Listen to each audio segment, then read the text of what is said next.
Hi there, it's Dr. Tina again with Pro Parent Series, and I am really, really happy and honored to have Dr. Tracy Timberlake with me today. Hi, Tracy. Hello, hi, Tina. How are you? Great, and I'm so happy that you are here, that you are not I'm happy blown away too. by I the know. storm and the hurricane and whatever is coming up there. Right. Thank you so much for having me. I'm so excited about our chat today. Yeah, me too. And I have to, because you have, such a bio that I really, really need to read it because Oh, okay. it's so good. So you are, okay, I know this thing by heart, that you are an award-winning coach and digital Yes. assistant. And Yes. people are calling you business wizard or entrepreneur whisperer. That's why Right. we're having you here today. And Yay. I have to read it. You collaborated with Forbes. You were featured on NBC, iHeartRadio, Huffington Post, Entrepreneur Magazine, and more. You worked with brands like Turkish Airlines, Herbal Essence, Marc Jacobs, Cosmopolitan. Yes. So I'm going to go straight to the point here. Okay. I would like to hear your story about yourself, but if you Okay. could incorporate a little bit of coaching into that, if someone would want to achieve all of that, how can it be done? Good question. Okay. Well, I got my start, and we were talking about this before we started recording, but that people are really meant to do something with their life, that there's a purpose that we're meant to achieve. And I think I always knew that, but I didn't know what it was, so growing up, there wasn't YouTube when I was growing up. There wasn't social media when I was growing up. So I just did everything kind of traditionally, like you go to school and then you get a job, but I always knew that there was something else. And then I found, probably maybe 7 or 8 years into my career, I was working in higher education. I found YouTube, and YouTube was like, oh, I can just talk about whatever I want. Like, this is great. Like, this is my channel, and so I started talking about hair. I started talking about makeup, because I'm a girl and I love those things. Sure. And people would ask me about it all the time anyway. So I was like, let me make a video and I'll just send it to my friends so they'll stop asking me questions. So that's how it started. And from there, it just continued to grow, and I got opportunities to work with some of those brands that you named, that's in the bio. And then it made another transition where people started asking me, well, how do you do this online? Like, how are you making money online? Because as an influencer, like, your job is to influence, like, you make money based off of what you're talking about. And a lot of entrepreneurs were on the up and up, and they wanted to know how to use social media to increase their following, to get on YouTube, to make videos. And that's how I transitioned into that space. And it happened when I was in school. Like, I was back in school getting my doctorate. And I said, well, if I'm going to do this, and if I'm going to teach women, and I'm going to, help them understand the online space as a business coach, let me actually get like some solid study. So my entire study when I was in doctoral school was to study the world of women and online entrepreneurship and business coaching. And so that's kind of how it all happened organically, is that I trusted that every step was the right step, and I would just take it. And, in terms of the coaching part, I think sometimes we know that there's something that we're supposed to do, but we're just afraid because we haven't seen it done, right? If you haven't seen it, I didn't know entrepreneurs growing up. I didn't know people who were, doing what I did, but sometimes you just have to take that step, know that it's the right one, and trust that you're going to be led down the right path anyway. Amazing. And I think a lot of people are going to go on the right path because of this summit, because they're kind of hiding. So. I know so. Because I think there are a lot of people, especially a lot of parents, who are in a way hiding. They're working in their jobs. Let's say they hate their jobs. They are struggling. They're being exhausted. And they have this inner calling, like this inner purpose or passion. And part of the name of our summit is turn your passion into profits. And this is what you do the best. You said it kind of all happened organically with me. I just transitioned because there was a demand outside, and people asked me. But if there is someone who is, let's say, watching this series and wants to become an influencer, what would you say to them? Like how to start? Like just go on YouTube, start a channel and just start posting. Is that that easy? Yeah, it is. I mean, now there's more strategy to it. You know, when I started, none of us had strategy. No one was making money. We were just doing it because we liked doing it. Now that the term influencer has actually become a job, a position, there's a little more strategy, but to get started, you do have to just go on and start making posts. Like you have to just start posting, you know, because that's how we all started. Like, you know, like everybody started that way. Everyone started out with 0 followers, 0 subscribers. And then the more content they created and the better they got at talking about it, you know, the better their channels got, the better their content became, then that's how things start growing. But you have to get started. So just go out, just get it, you know, start a channel and just start influencing in a way. Yeah, right. But how fast can someone expect to earn something from that? How can you monetize? You need to have, I think, sufficient amount of followers to do that. You do. Well, with YouTube, you do. With Instagram, they do like to see some sort of return on the investment when they're paying influencers. And the interesting thing is that being an influencer, you can spend a lot of time building up your influencer business, or you can spend a lot of money building up your influencer business, right? So now with the ability for us to pay for ads and pay for traffic, like that can help boost it a lot quicker if you're wanting to make that investment. If you're going to go the organic route and just, you know, get started and post, then that could take some time in order to do that, just because there are a lot of people doing it now. And so you have to kind of find your own lane and find how you're going to fit into that market. But it's not impossible. A lot of people ask me that, is like, is it too late? Like, is it too late to get into this? And I'm like, no, because there are influencers every day who don't want to do it anymore, so they quit. Just like there are influencers every day who want to get started. So there's always going to be like this polarity, this balance, you know, in the world. So you have to do it. You have to get started, and you have to be consistent. Yeah. Like how many posts per week or per day should someone produce and put out there? If you would say that they're just getting started, and let's say on YouTube. If you're a YouTuber, I would say, if possible, like you want to, in the beginning, just to build up your following, to build up your algorithm so that YouTube knows what you're doing, you got to post almost every day, like 3 times a week minimum. If you're just getting started and you really want to do this, like you have to kind of hit it hard in the beginning. And then as your following grows, your algorithm, you know, gets kind of solid, then you can start to just post sporadically, like once a week or whatever. But when you're getting started, like if you can do every day and it's good content, then I would say do every day, but like 3 times a week minimum. Okay, so you're also working with a lot of women, a lot of parents who are, because you are the business whisperer. So if there is someone coming to you asking you, okay, I am struggling financially, okay, let's say I'm gonna borrow some money, I'm gonna hire you for an hour for a consultation. What can I do? Let's say I want to become influencer. I want to start my side business. I don't know what my purpose is. I just have the passion of quitting my job. That's my main passion. I have this vision of my dream life of having a lot of time, loads of money. I am totally connected with my family and my children. What should I do? How do I start? Like, what would be your, like, the first step and everyone needs to do? Sure. Well, the good news is, so for everybody that's listening, the good news is that now in this year of 2019, we're moving into 2020. Everything is possible, like literally any kind of side hustle, any kind of business you want to start, all possible. I have not heard one bad idea, one, you know, total flop. I just haven't heard that. So that's the good news. The second thing is a lot of people, especially after they've been parents or after they've been in their career fields for a long time, they come and they ask that and they say, well, I don't know what my purpose is. I don't know what I want to do. And I truly just don't believe that. Like, I truly believe that deep down inside of you, you know what you want to do. Now, you may not want to bring it into your conscious space, You may not want to admit it to yourself because you're afraid. You may not want to admit it because you don't want to be judged or laughed at, but I think you absolutely do. So a lot of the work that I do with people in the beginning is digging deep.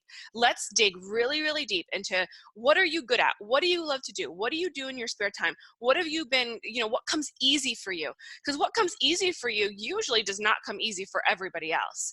And if that's something that you are willing to monetize, that you're willing to strategize, then we can work with that as a beginning business plan. Mm. And what if someone is totally broke? What to do? Well, the great thing is, right, the good thing is that social media is free. Like social media to get started, and even entrepreneurship in general, I tell this to people, entrepreneurship, to be an entrepreneur in the 21st century, it is very low barrier to entry. You actually don't need a lot of money to get started, right? All you need is presence and just commitment. I mean, you do need to commit. So it's time. You're either going to spend time or you're going to spend money. If you don't have a lot of money, then you're going to spend a lot of time doing it. And that's okay as long as you're willing to commit to that. Social media is free. You get started on YouTube, you get started on Instagram, you get started on Facebook and on LinkedIn, all free. You just have to strategize to make sure that you are showing up properly in those spaces. Take great pictures. Start talking about the thing that you love. Start talking about how you're helping people, what kind of business you're starting. Start, building a community in the online space. All of that free. Yeah, all of that free. So, and then they are, let's say they're having a few followers and every day a few more, and they are not engaged in a way, like they are maybe liking a post or two, but they're not engaged. How do you engage with your audience to get comments, and how would you then monetize this? Just sending an offer out, or what strategy would be good if someone would do it who is not an entrepreneur?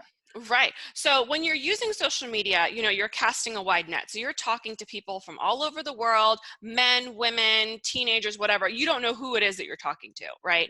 So part of social media is really trying to attract the right people. When you create the right content, you're naturally going to attract the right people. So then if you're wanting more engagement, I know this sounds crazy, but if you want more engagement, the best thing to do is to ask for it. A lot of people forget to ask, hey, comment something down below. Let me know what you think. Ask a question.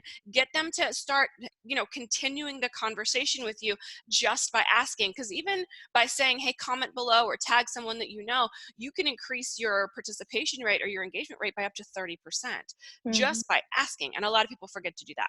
So the second thing that I would say is that once you're getting them engaged, we have to now take it offline, so to speak, right? Social media, you don't own your social media followers. You don't own, like if Instagram goes, this year Instagram went down, Facebook went down, and people were in a panic. But when you have an email list, which I know we talked about as well earlier, that allows you to have conversations, ongoing conversations, without them being on social media all the time, right? And then from your email list, that's really where you want to invite people into whatever programs you have, into whatever products you have to offer. You can do that on social media, but if you haven't really created that know, like, and trust factor, if you haven't built an outside relationship, then they're not going to buy from social media anyway. So you really have to bring them into your email list, talk to them on a regular basis, give them more value, show them that you're the expert, show them that you know what you're talking about, and then you can present the offer. How do you get them from social media to the email list? So, I mean, there's a lot of ways you can ask them, which usually doesn't work as well as if you offer what I like to call an ethical bribe. So an ethical bribe is something that you're going to give away for free. And we've seen this in multiple different ways. If you have a product-based business, you're going to give them a discount, right? That discount code, they have to enter in their email address. If you have a service-based business like you or I, well, we're going to say, hey, sign up for my webinar, sign up for my free training. Here's my free audio series. Here's my free ebook, right? And from there, you collect their email, but you're also going to give them something really valuable, super high value, not a checklist, not a cheat sheet, something really, really good that they would exchange their email for. And then from there, they're on your email list. Amazing, amazing, amazing information. And I think, and all of it is free, right? All of it is free. Yeah, you can get all of those systems are free because you can use MailChimp for free.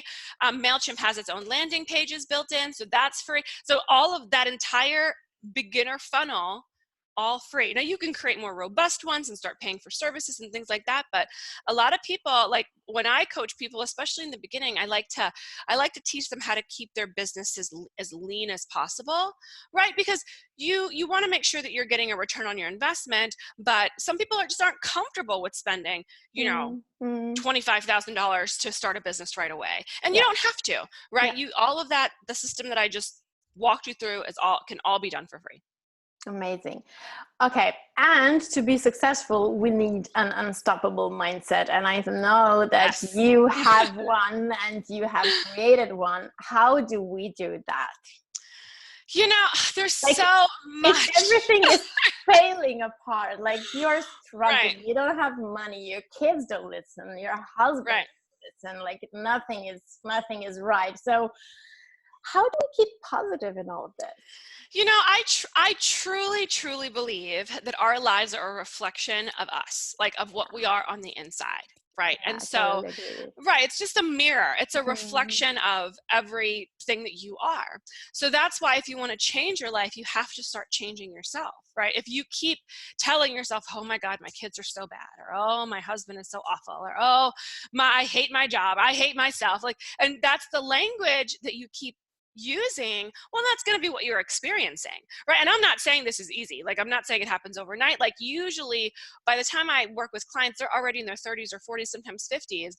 By this, like, you spent decades talking to yourself like that. So we're not going to fix it in a day, right? Exactly. So we have to, there's a few ways that you can change your mindset. Like, changing your subconscious mind really is what we're talking about, right? There's a few ways. One, hypnotherapy. That's the number. Like, you can change it with hypnotherapy. You can hire a professional and you can get hypnotherapy done. So that's number one. Which is why, we are pre-programmed, because we're pretty much in hypnosis for the first 7 years of our life. Exactly. So everything, right. So for everything after that, we're just replaying what we learned as a child. Number two, repetition, right? So that's why we do things like affirmations, because we want to reaffirm every day, just out of repetition, to change our own mindset, to change what we think about ourselves. If you're telling yourself, I'm so ugly, and that's what's running through your head, well, you have to look at yourself and say, I am beautiful. Like, as often as you've said, I'm ugly. So think about, 20 years of saying that. Now you have to continually say, I am beautiful, so that you create a new pattern. That's the number two way. Number three is that you can go through something really traumatic in your life, which I don't recommend, that automatically changes your mind. And then number four, there are ways to get in touch with coaches that help, like mindset coaches and things like that, that can really dig deep and really help you. But you have to participate in the process, and you have to know, your mindset is the thing that holds you back or propels you forward. It is the 100%. There's no difference between somebody that makes $1 million or somebody that makes $100, except for what they believe, except for their mindset. Exactly. Your mindset is everything. This is actually what I'm always saying. Yeah. And it is so.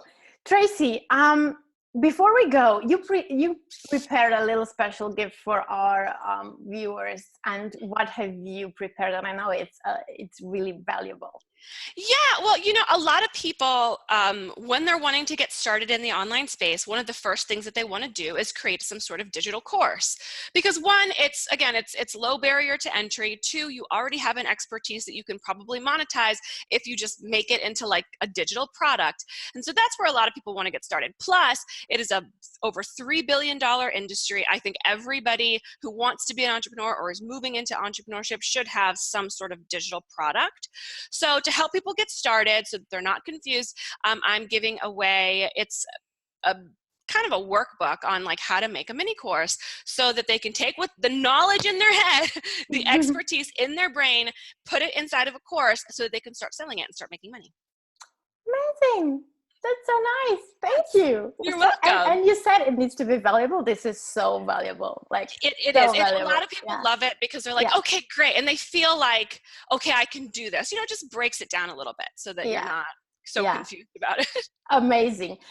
Tracy, thank you so much for being my guest. It was such a pleasure and honor having you. And I hope that, everything works out with the weather out there, and that, and that you have enough chocolate, Right. Exactly. Thank you for having me. A pleasure, a pleasure. And I hope that we are going to do something soon. Yes, Something absolutely. We together, need like to. a project or something. So thank you all, ladies and gentlemen, for watching this precious, precious interview. If you want, you have all the information how to contact Tracy or how to contact me.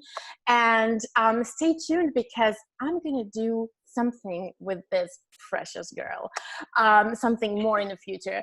So thank you so much for following, and I'll see you again tomorrow. Bye bye.